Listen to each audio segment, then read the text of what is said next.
আসসালামু আলাইকুম। রিফা রান্নার রেসিপি থেকে সবাইকে শুভেচ্ছা জানিয়ে শুরু করছি আজকের পর্ব। আজ আমি তৈরি করে দেখাবো সবচেয়ে সেরা স্বাদের ছোলা ভুনা রেসিপি। আমরা অনেকেই অনেকভাবে ছোলা ভুনা করে থাকি, কিন্তু আজকের রেসিপিটি একটু অন্যরকম ভাবে করে দেখাবো। এভাবে ছোলা ভুনা করলে এর স্বাদ একটু বেশি হবে। যারা আমার চ্যানেলে নতুন এসেছেন তাদেরকে আমার চ্যানেলটি সাবস্ক্রাইব করার অনুরোধ রইল, আর একটা লাইক দিয়ে ভিডিওটি শুরু থেকে শেষ পর্যন্ত দেখে নেবেন। আমার আজকের রেসিপি দেখে নতুন পুরাতন সবাই খুবই উপকৃত হবেন। তাহলে আর কথা না বাড়িয়ে চলে যাচ্ছি মূল রেসিপিতে। রেসিপিটি তৈরি করার জন্য প্রথমে কড়াইতে দিয়ে দিচ্ছি পরিমাণ মতো তেল, আর দিয়ে দিচ্ছি আস্ত জিরা। এখন দিয়ে দিব কিছু গরম মশলা, 3টা দারচিনির টুকরো নিয়েছি আর 2টি সাদা এলাচ, আর দিয়ে দিচ্ছি পেঁয়াজ কুচি। এখানে 2টি পেঁয়াজ কুচি করে নিয়েছি। এই সবগুলোকে খুব ভালোভাবে মিশিয়ে নেব। আমি এটাকে 1-2 মিনিটের মতো ভেজে নেব। এটাকে খুব ভাজার প্রয়োজন নেই। এর মধ্যে দিয়ে দিচ্ছি আদা রসুন বাটা 1 চামচ, আর দিয়ে দিচ্ছি জিরা বাটা 1/2 চামচ। এগুলোকে দিয়ে আবার একটু নেড়ে নিব। মশলাটাকে ভালোভাবে কষিয়ে নিতে হবে। এখন দিয়ে দিচ্ছি সামান্য পানি। পানিটা দিয়ে একটু নেড়ে নিব।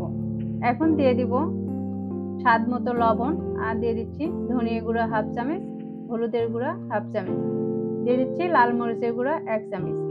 সবগুলো মশলাকে খুব ভালোভাবে কষিয়ে নিব। আমি এভাবে নেড়ে দিচ্ছি। এটাকেও 1-2 মিনিটের মতো কষিয়ে নেব। কষানোর পর দেখবেন পানিটা শুকিয়ে উপরে তেল ভেসে উঠবে। মশলাটার উপরে কিন্তু এখন তেলটা ভেসে উঠেছে। দেখতে পাচ্ছেন আমার মশলাটা কিন্তু এখন কষানো হয়ে গেছে। এর মধ্যে আমি ছোলাটা দিয়ে দিব। এই ছোলাটাকে আমি সিদ্ধ করে রেখেছিলাম। ছোলা সিদ্ধ করাটা সবাই আমরা পারি, এজন্য সিদ্ধ করাটা দেখাইনি। এভাবে এখন মশলার সাথে ভালোভাবে মিশিয়ে নিব। আমি ছোলাটাকে পেঁয়াজের সাথে খুব ভালোভাবে মিশিয়ে নিচ্ছি।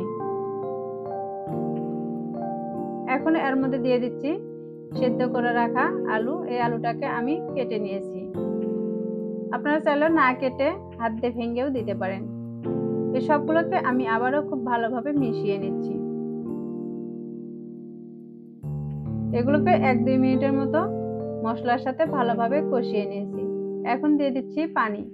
এখানে আমি 1 কাপ পানি দিয়ে দিচ্ছি। পানি দিয়ে আবারও একটু নেড়ে দিচ্ছি,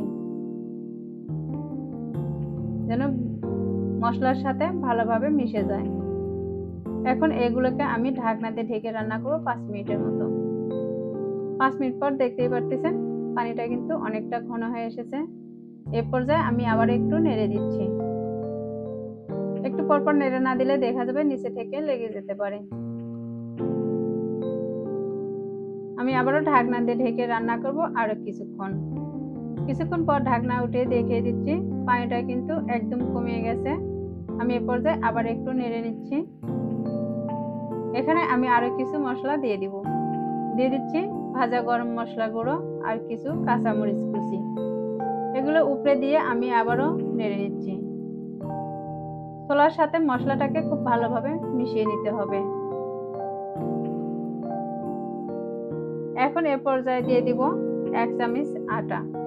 আটা দিয়ে আমি আবারও নেড়ে নিব। এই আটাটা দিলে দেখা যাবে ছোলার উপরে অনেকটা মাখা মাখা ভাব হবে। আর দোকানে যেরকম ছোলা ভুনাটা আমরা দেখতে পাই ঠিক এরকমই হবে। দেখতেই পাচ্ছেন অনেকটা ঘন হয়ে গেছে। এখন এটাকে আমি উঠিয়ে নিব। এটাকে একটা প্লেটে উঠিয়ে আমি পরিবেশন করে দেখিয়ে দিচ্ছি কতটা সুন্দর হয়েছে। দেখতেই পাচ্ছেন একদম দোকানের ছোলা যেভাবে বানানো হয় ঠিক সেরকমই হয়েছে। এই ছোলা ভুনাটা খেয়ে বুঝতেই পারবেন না যে বাসায় তৈরি করা হয়েছে। এই ছোলা ভুনা খেতে কিন্তু অসাধারণ লাগে। আমি এই ছোলাটার উপরে আরো কিছু কাঁচামরিচ দিয়ে সাজিয়ে নিচ্ছি, আর দিয়ে দিচ্ছি কিছু পেঁয়াজ কুচি, আর দিয়ে দিব কিছু শসা কুচি। এগুলো দিয়ে আমি একটু সাজিয়ে নিচ্ছি। এগুলোতে খেতেও কিন্তু অনেকটা ভালো লাগবে।